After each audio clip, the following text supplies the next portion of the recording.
Hey folks, what's going on? Just thought I'd do a quick review for the Tusk Highlander X2 on the bigger bikes. As you can see, they're currently on a KTM 1090.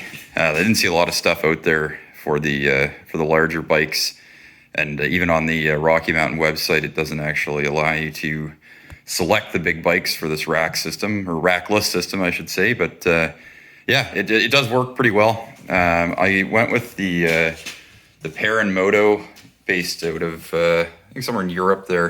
They make these awesome mounts that go on your old foot pegs, which works really well to tie down the Highlander system. We're not using a lot of the length there. You could play around with your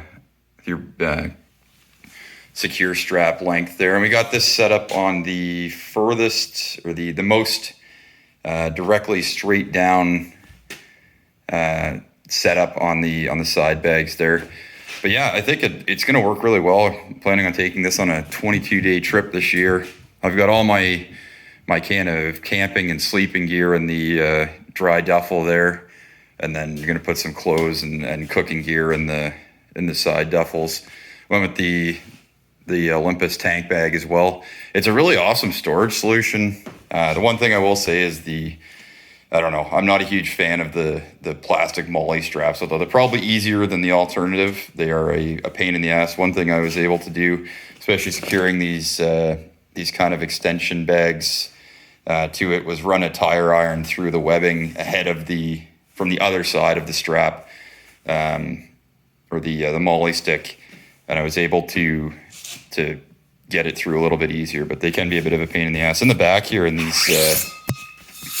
these back bags, just for the longer distances out in the woods. Picked up a couple of these Primus things from Valhalla Pure Outfitters, which is a Canadian kind of outdoor store. I think my nearest one's in Vancouver. But yeah, 1.5 liters of fuel per side. Got one in there as well. I don't know if I'll take both. I kind of want a bit of storage for some other liquids and stuff, but those fit damn near perfect there with some room to spare on the sides. Otherwise, yeah, the whole rack system, I've taken it out on a test ride so far, and it's performed really well. You don't even notice it back there. It's kind of weird for me, coming from the Tusk hard panniers that I had before.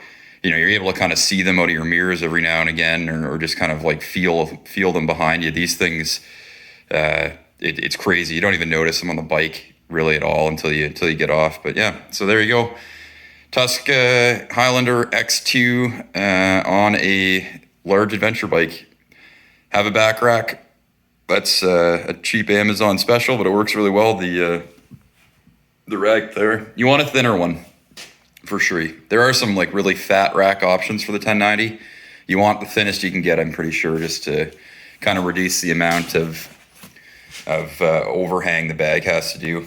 In terms of the pipe and heat and stuff like that, just running the normal heat shield that comes supplied with it. I bought an extra one just in case, but yeah, it seems to be working out really well. No problems there, and the Acro standard one works.